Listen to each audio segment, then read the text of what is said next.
আছে খেজুর মিয়া মিয়া মাশাল্লাহ, সমস্যা নেই, আগামী মাসে খাওয়া যাবো। যাওয়ার সময় একবারে পাইরা পুইরা নিয়ে চলে যাবো। আসসালামু আলাইকুম এভরিওয়ান, সবাই কেমন আছেন? আশা করতেছি আল্লাহর রহমতে সবাই ভালো আছেন। আলহামদুলিল্লাহ, আল্লাহর রহমতে আমিও ভালো আছি। রাত্রেবেলা গাড়িটা এইভাবে থুইলে কারা যেন গাইটা লুকিং গ্লাসটার একবার আমার ছুটায় মোটায় ফেলায়।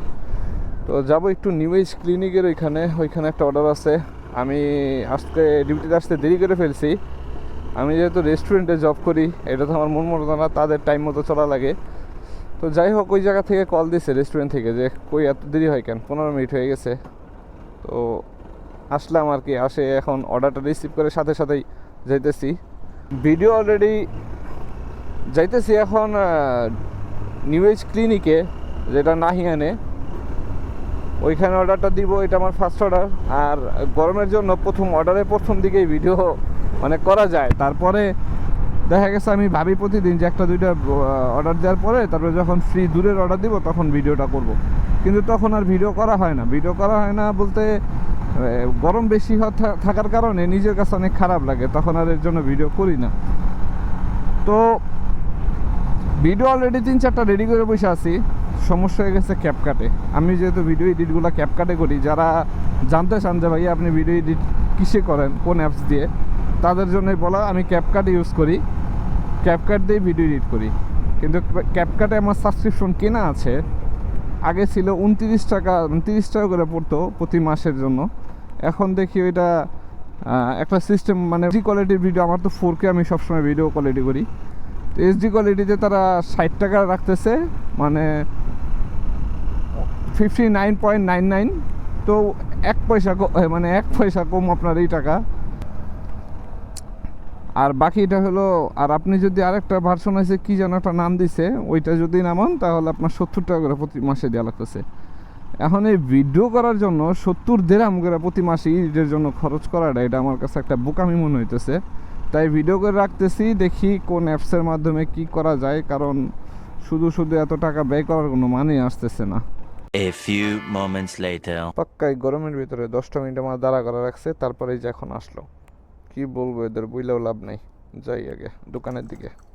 এই গাড়িটার বোধহয় ব্যাটারি বসে গেছে, যার কারণে একসাথে যদি অনেক দূরে কয়েকটা অর্ডার দেই তখন ব্যাটারি সব কিছু ঠিকঠাক চলে, সব কিছুই চলে, ওকে আছে।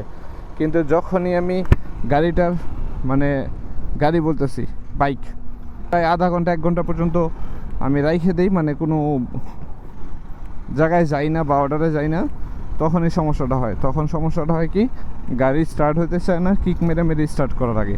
ঘুম থেকে ওঠার পরে ডাইরেক্ট দোকান থেকে ফোন আসার পরে নিচে এসে অর্ডারটা রিসিভ করে আমি বলি কিছুই তো খাইনি, পানিটা একটু খাই। দেখছেন খেজুরগুলো বড় হয়ে গেছে। এই আমি রিসেন্টলি বাংলাদেশে আসতেছি, কারো খেজুর রাখলে বললেন তো ছিঁড়ামিরা নিয়ে পড়ুন।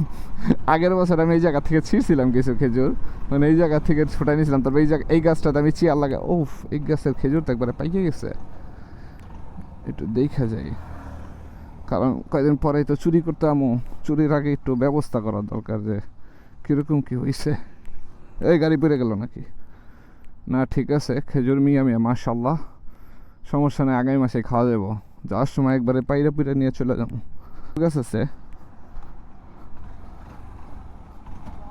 वालेकुम सलाम। हाँ, मैं यूट्यूब में और फेसबुक में। आप यूट्यूब का बनाता है? হ্যাঁ হ্যাঁ। যাই হোক, আগের বছর এই জায়গায় বেশ অনেকগুলো গাছ ছিল, এই দিক দিয়ে অনেক গাছ ছিল খেজুর গাছ। দেন আমি এই জায়গা থেকে চুরি কি ভাই, এই জায়গা আসলে ওপেন আমি নিয়ে গেছি, চুরি করি নেই। আসলে কে খাবে এগুলো, দেখা যায় পাইকে নিচে পুরে ভরা যায়। যে কিছুদিন পরেই সিজন আসবে পুরো খেজুর পাকার, তো তখন দেখবো যে খেজুরগুলো পাইকে নিচে পড়ে আছে। অনেকগুলা গাছ ছিল এদিক দিয়ে, এত গাছ ছিল যা বলার বাইরে। কিন্তু এই জায়গায় বোধহয় একটা কাজ চলতেছে, কনস্ট্রাকশনের কিছু একটা করবে, এর জন্য সব গাছগুলা এখন আর নাই, কেটে ফেলছে। আর সামনের দিকে কিছু গাছ আছে, আর খেজুর ধরার ভিতরে 2টা গাছেই খুব ভালো মানের খেজুর ধরে। সামনে যে গাছটা, ওটাতে পুরো আমাদের বাংলাদেশে একটা খেজুর বিক্রি হয়, ওটা বাইরের দেশ থেকে আসে, ইজিপ্ট থেকে বা বিভিন্ন দেশ থেকে আসে। কাঁচা খেজুর যেটা বলে, মিষ্টি হয়, হলুদ গোল গোল থাকে বা একটু লম্বা টাইপের থাকে। সেম খেজুরটা ওই সামনের যে গাছটা থাকে, এখনও পাকে না, ওই গাছে হয়, অনেক বড় বড় সাইজের হয়। আর আরেকটা যে খেজুর আছে, আমি যে খেজুরটা এখন সামনে যে দেখাইলাম, ওই খেজুরটা সাইজ আরেকটু লম্বা হয়, আর পাকলে ওইটা শুকনা শুকনা টাইপের হয়, মানে ড্রাই ড্রাই টাইপের এরকম একটা খেজুর, কিন্তু প্রচুর পরিমাণে মিষ্টি হয়। কারণ আগের বছর আমি এই গাছের খেজুর খাইছি। আর আমাদের মসজিদের ওই জায়গায় একটা লাল কাঁচা খেজুর হয়, মানে অনেক সাইজে অনেক মানে বম্বল বম্বল সাইজ হয়, কিন্তু এত মজা যা বলার বাইরে। যাই এখন দোকানের দিকে যে আবার নাস্তা করব, কারণ এখনও কিছু খাই নেই। সুজা কি আপনার ফোন দিতেছে নাকি? সোজা ডিউটিতে চলে আসছি, তারপর আর খাওয়া দাওয়া কিছু হয় নাই। সোজা নিচে আসার পর আর নাস্তা না করে অর্ডার নিয়ে যেতে চলে আসছি। প্রচুর ক্ষুধাও লাগছে আর কিরকম লাগতেছে, মানে মুখ দিয়ে কথা বেরোইতেছে না, মনে হইতেছে শুকায় যেতেছে, ড্রাই টাইপের হয়ে গেছে খেজুরের মতো। তো এখন যাকে নাস্তা করব, দেখি দোকানের কাছাকাছি চলে আসছি, যে নাস্তাটা করে দেন নেক্সট আবার অর্ডারে যখন বেরোবো ইনশাল্লাহ আবার কথা হবে। তারপরে আবার একটা কথা আছে, নেক্সট অর্ডার যে রাত্রেবেলা বেরোবো না তার কোনো হিসাব নাই, কারণ এরকম আমার সাথে অনেক হয়েছে, যেদিন আমি ভিডিও করতে যাই ওই দিনকে আমার অর্ডার হয়ে যায় রাত্রেবেলা, মানে দিন শেষ রাত্রে ভিডিও স্টার্ট করি। তো যাই হোক, সবাই ভালো থাকবেন।